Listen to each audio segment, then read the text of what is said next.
British Pakistani computer engineer गुल अफशन तारक का ताल्लुक मैनचेस्टर से है। वो अपनी बाइक की स्पेशल उन्होंने बाइक बनवाई है। इस बाइक के ऊपर वो अब बाय रोड वो पाकिस्तान जाने का उनका इरादा है, बल्कि उन्होंने अपना जो प्लान है वो फाइनल कर दिया। उनकी फैमिली तो एक स्पेशल फ़्लाइट लेकर इन जंग के हालात में वो पाकिस्तान चली गई है, लेकिन वो पुरज़म है कि वो बाइक के ज़रिए ही पाकिस्तान जाएंगे। ये बताइए फ़र्स्ट ऑफ ऑल कि आप जो बाइक के ज़रिए, ये सर्दियाँ भी हैं, जंग भी लगी हुई है पूरी दुनिया में, और आप बाइक के ज़रिए पाकिस्तान जाना चाहती हैं? जी बिल्कुल, मेरा मोटिव यही है कि व्हील्स फॉर फ्रीडम एक मेरी कॉज़ थी जिसके लिए मैं काम कर रही हूँ बहुत सालों से। अ, जो जितनी ख़वातीन हैं उनके हकूक़ के लिए, और मैंने अपने मोटर बाइक को वो टूल बनाया हुआ है। एक एम्बेसडर है मेरा मोटर बाइक, जो जगह जगह से गुजरता है और सारी ख़वातीन के हकूक़ को हाईलाइट करता है। मेरा प्लान जब निकलने का था वो कल सुबह का ही है। जब जंग के हालात का पता चला तो प्लान में बहुत सारी तब्दीली आने लग गई, अनसर्टेनिटी भी थी, कर पाऊँगी नहीं कर पाऊँगी। बस फिर अल्लाह पे छोड़ा कि निकलूँगी इंशाल्लाह और देखूँगी, क्योंकि मैं वहाँ पे अप्रैल के मिड तक पहुँच रही हूँ और दुआ कर रही हूँ कि जंग के हालात ख़त्म हो जाएँ और मैं क्रॉस करके बाय रोड ही पाकिस्तान में एंटर हूँ। अच्छा गुल, जो लैंड रूट जिससे आप पाकिस्तान बाइक पे एंटर हो सकती हैं वो ईरान का रास्ता ही बनता है। ईरान में इस वक्त तो जो अमेरिका और इसराइल की बमबारी चल रही है, तो आपकी फैमिली वॉरिड नहीं है, आप वॉरिड नहीं है, क्या वीज़ा आपको मिल गया? वरीड फैमिली तो है, मैं तो खैर वरीड नहीं हूँ, मौत तो बरहक है। वीज़ा मुझे आज ही मिला, और बल्कि मुझे उन्होंने ज़्यादा दिन का दिया और बहुत खुश थे एम्बेसी में जो लोग थे कि बाइक पर जा रही हूँ। शायद हालात बेहतर हो जाए, लेकिन ये है कि बाय रूट रोड आप एक और रास्ते से भी जा सकते हैं अफ़गानिस्तान से, बट अफ़गानिस्तान और पाकिस्तान का भी बॉर्डर बंद है। वहाँ भी जंग चल हाँ, रही वो सबसे ईज़ी हो जाता अगर मैं ऊपर से आ जाती। उसके अलावा चाइना वाला रूट है, उसके लिए मेरे पास टाइम नहीं था कि मैं रशिया और चाइना का वीज़ा लेती। तो अब मेरे पास एक ही रास्ता है कि मैं सीधा-सीधा ईरान से जाऊँ या मिडल ईस्ट के थ्रू जहाँ पे जंग लगी हुई है, तो वहाँ से मैं फिर बाय शिप ओमान से कराची एंटर हूँ। है। तो अपना अगर आप शेयर करें हमारे साथ कि आपका ट्रैवल प्लान है क्या? आप यूके मैनचेस्टर से लंदन से आप कहाँ-कहाँ जाएँगी और कितने दिनों में पहुँचेंगी?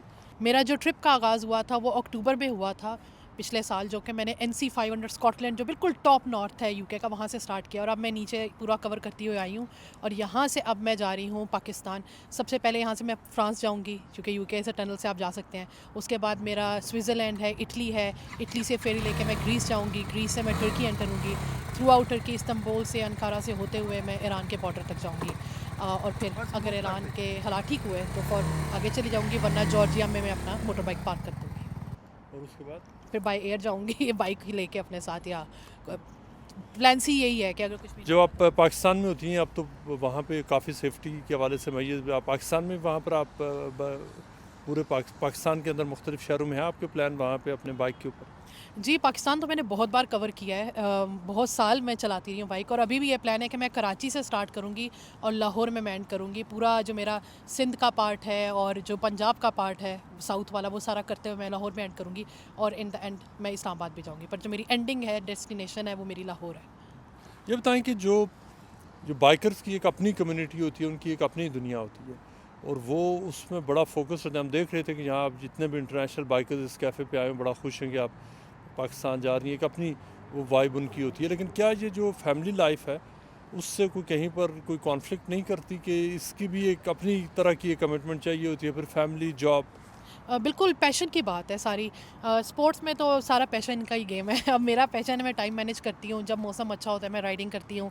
मेरे हस्बैंड भी बहुत कोऑपरेटिव है। मेरी बेटी अब वो 3 साढ़े 3 साल की ऑलमोस्ट हो गई है, तो उसको भी अभी आइडिया हो गया है कि मम्मा बाइक चलाती हैं। तो उसको आइडिया होता है, ग्लव्स हैं, हेलमेट हैं, जब मैं घर जाती हूँ मुझे मेरी चीज़ें दे रही होती है।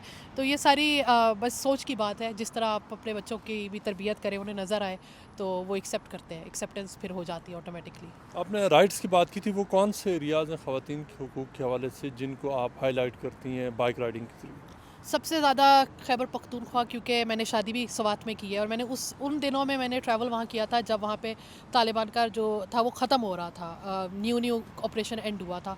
तो वहाँ पे मैंने देखा ख़वातीन बहुत मतलब उनको उनके हकूक़ का पता ही नहीं है, ना तालीम का इतनी अवेयरनेस थी उस दौर में। तो मैंने बाइक के थ्रू वहाँ पे वीडियोज़ बनाना शुरू किया, घूमना शुरू किया, लोगों से मिलना शुरू किया, लोगों ने फ़ॉलो किया, प्यार दिया। तो उससे मुझे अंदाज़ा हुआ कि मैं डिफरेंट कॉजेज़ को प्रमोट कर सकती हूँ। मेरा पाकिस्तान के अंदर पीस फॉर पेस मेरा एक स्लोगन था, जिसको लेके मैं पूरा पाकिस्तान घूमती थी, अमन का पैगाम देती थी इंटरनेशनल कम्युनिटी को कि वो पाकिस्तान में आए और हमने टूरिज़्म को प्रमोट करें।